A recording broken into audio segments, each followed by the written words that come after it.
Hi, and welcome to Coffee with Dogs. I'm Susan Allen Medium. I'm an evidential psychic medium and animal communicator.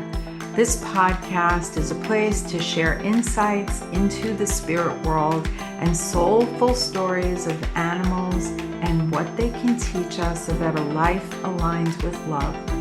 So grab your mug and let's dive into some magic together.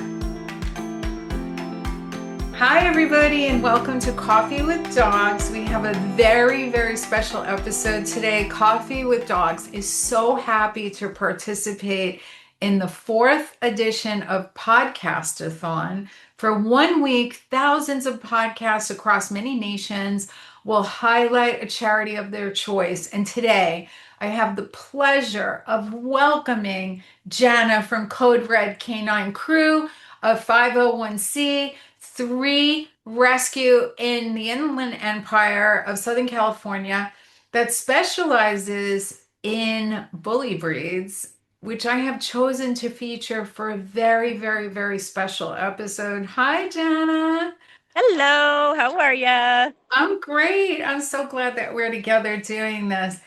I wanted to because I'm sure people are really curious and about how we met. And I want to just highlight that I was looking for a Frenchie at a rescue because I had lost my soul pet, Rosie, about 11 months prior, and I was looking for a rescue Frenchie, and I found a rescue, and it ended up being, Stephanie will tell you, it's called a foster fail. The family decided to keep my Frenchie. Oh, And I was devastated. I waited a month. There was kennel cough. I had to wait a month. And they said, I kept emailing them, and they finally gave me the word that it was a foster fail and the family was going to keep the Frenchie. And I was like, oh my God. And I told them how much I knew about Frenchies. Anyway, you reached out to me out of the blue and said you had a Frenchie, and I had never met you. And you said that the rescues all post on a specific site together to mingle. Do you remember that? well, we communicate. I had a friend that basically said they have a good adopter and they were looking for a Frenchie, and we just happened to have two Frenchies. So I said, I'll give her a call. And then the rest is history. But I remember you had a bonded Frenchie with a giant pit bull, and my husband said, grab him. His name was Wally. And you said, but Susan, you have a cat, and we Yeah, have to make sure it's cat friendly. And yeah, he was a cat fail. yeah. Wally was. And we took Lily home, and Lily kept leaving food in her bowl. I had no other dog here, but you said she was leaving it for Yeah, Wally. Was the she did. cutest thing. And we felt so bad because Jana emailed us that Wally went berserk when we took Lily and he broke her TV. Oh, It was okay. We got a new one and he settled in just fine. And then shortly after found a beautiful, perfect home that adored him. So it was all meant to be. and so I had the beautiful experience of meeting you and following your page and seeing you. I mean, people can't see you're a petite woman and you have these massive 140, 160-pound dogs. And the beauty of you, I want to hear it from you now, but I think the most beautiful thing is you have an ability to match people Yes. with the right dog. It's like such an amazing ability because we need more people like you in the world. And that's why I wanted to feature you Well, today. I appreciate that. Yeah. A lot of people balk at filling out an application and they say, oh, can we just come and meet him? Can we do this? And then we say no. We know that our application is very lengthy, but the entire point of that is to learn about you and what you're looking for and what matches in your home. So I would say most of our adopters apply for a certain dog, and then I call them and we have a long conversation and I say, you can come and meet that dog, but I think you should meet other dogs too, because I don't think the dog that you applied for is the dog that you're looking for. And that happens quite a bit. And usually they end up adopting a different dog, and it usually is bliss, and everybody lives happily ever after.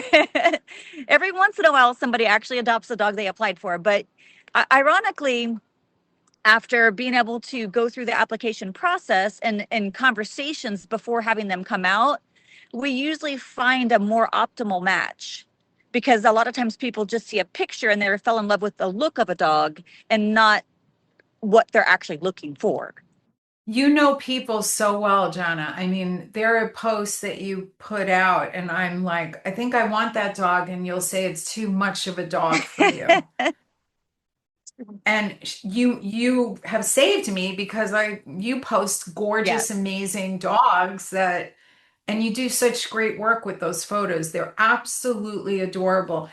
What are some important things that people should know when they're gonna adopt a dog? I'm going to go back to one of your comments real quick, just because I will never take credit for this. Yeah. That is Lisa Bixler. She's our photographer and she does our social media pages, and she does an absolutely brilliant job with all of that. So I have to give those kudos to her.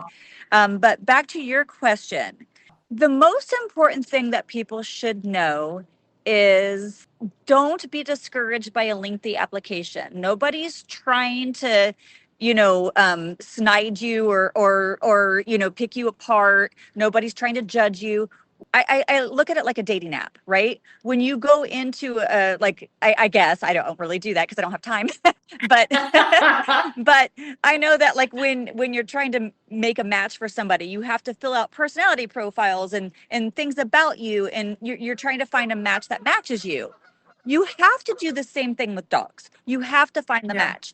A lot of times people see a sad story and they're like, oh, I'll take that dog. And then they have no experience handling the dog, and the dog's like a high energy dog or something like that. And it ends up being a disaster, and the dog's unhappy and the people are unhappy, and the dog ends up back in the shelter or worse. So the most important thing is just going through the process, just filling out the application, asking the questions. So when we do the application, I'll look at the application and I'll review it, and I'll give them a call and say, hey, can you call me back or text them and say, can you let me know when it's convenient to discuss or call me back. So we set a time and we have usually a nice long talk about the dog. And I'm going to give you an example.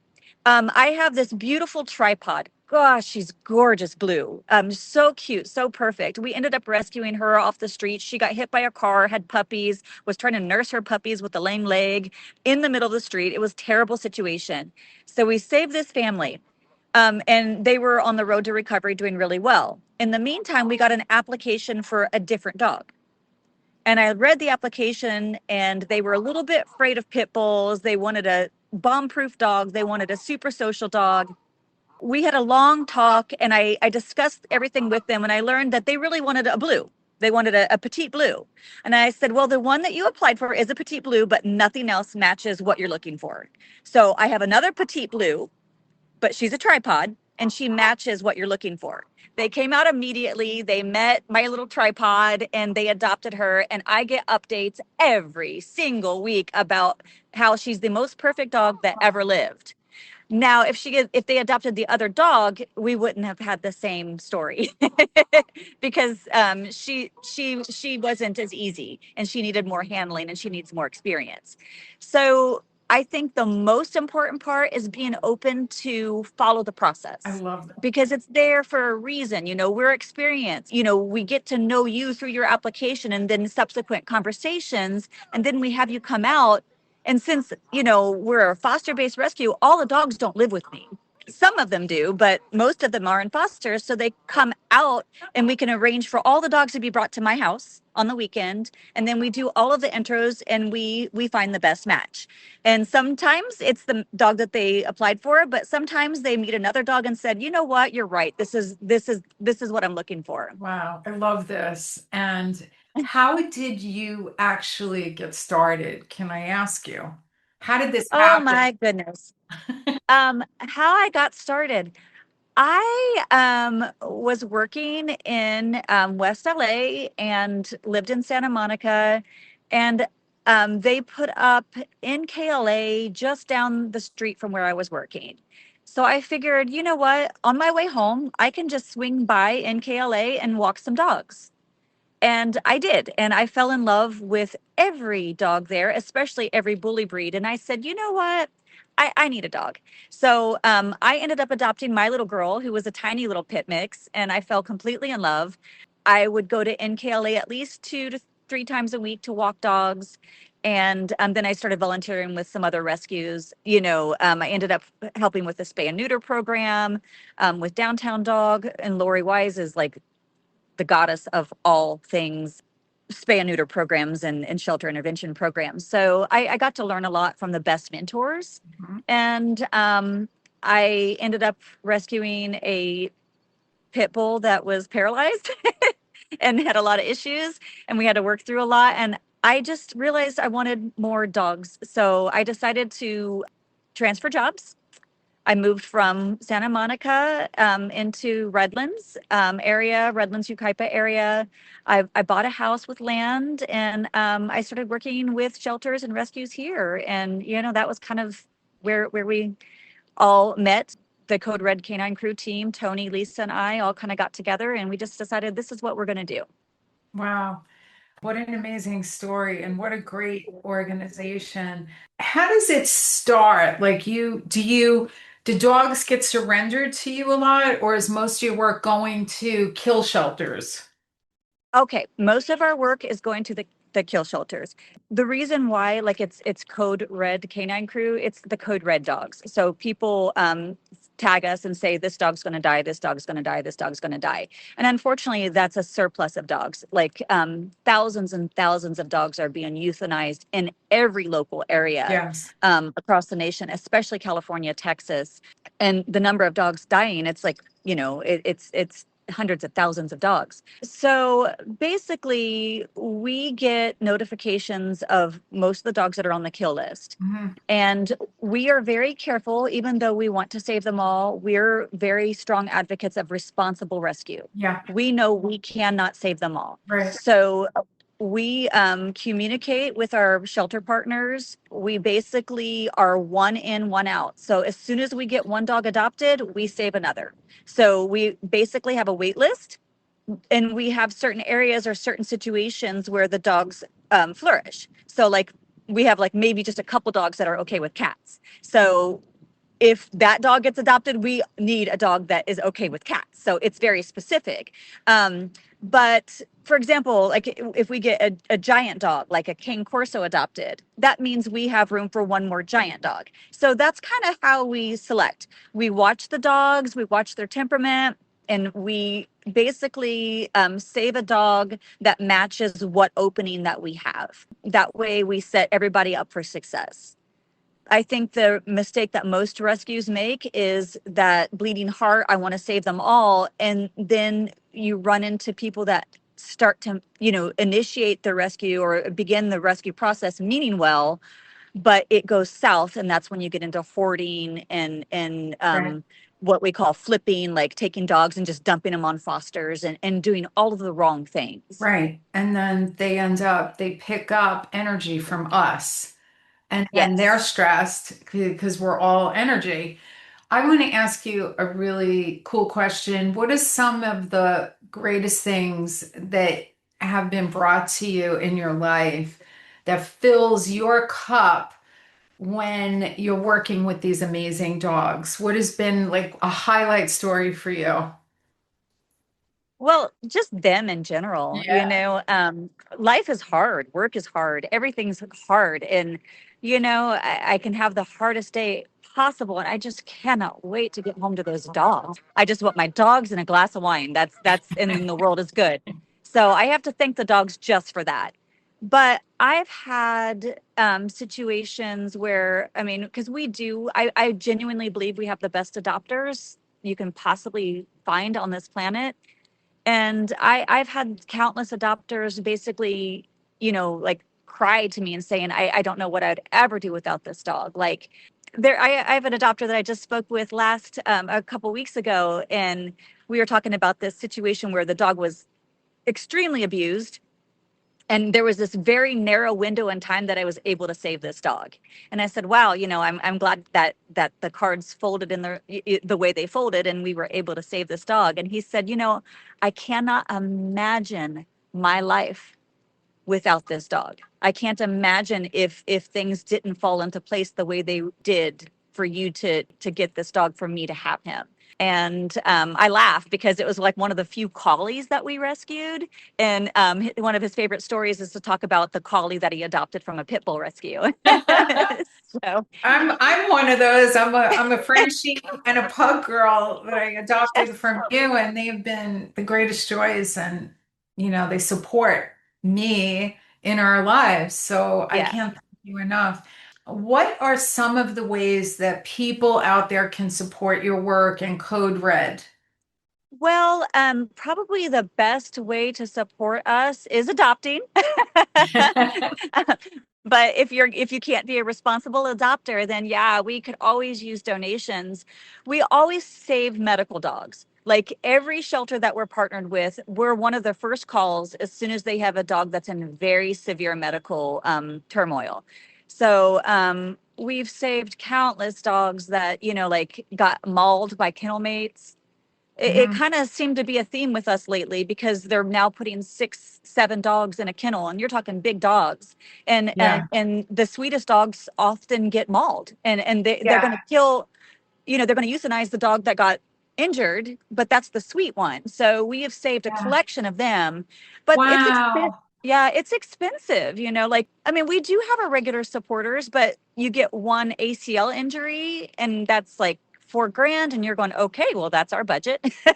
So I guess, yeah, financial assistance or their favorite things like bully sticks. Yeah, those are the things that would benefit us the most. That's beautiful. So, where can we see you? Are we going to post the name of their rescue? We'll post all that, right? And how they get any support? Sure. We are coderedk9crew.org, but it's not spelled out canine. It's a K and a 9. So it's coderedk9crew.org. And that is our website. You can find us on Instagram and Facebook. We're not the most media savvy rescue. We're a very dog savvy rescue. So Lisa does it a fantastic job with Facebook and Instagram, but we haven't really delved into the TikToks and the other platforms that seem to be the most popular right now. I'm just like so excited to support you and help you in any way that I can. I mean, well, I'm so grateful that we got you even on the busy life that you have. And thank you, Stephanie, for your amazing support. And this really wraps up another amazing episode of Coffee with Dogs. If you'd enjoyed it, feel free to visit www.podcasthon.org to discover many other charities that have been featured through the voices and talents of amazing podcasters worldwide. You can follow Podcastathon _EN on IG, and please visit Code Red Canine Crew, and Code Red is Code Red, the letter K, the number 9, crew.org. And I'm so grateful to all the rescues out there, and God bless you all, because I wouldn't have these amazing dogs if it wasn't for your rescue.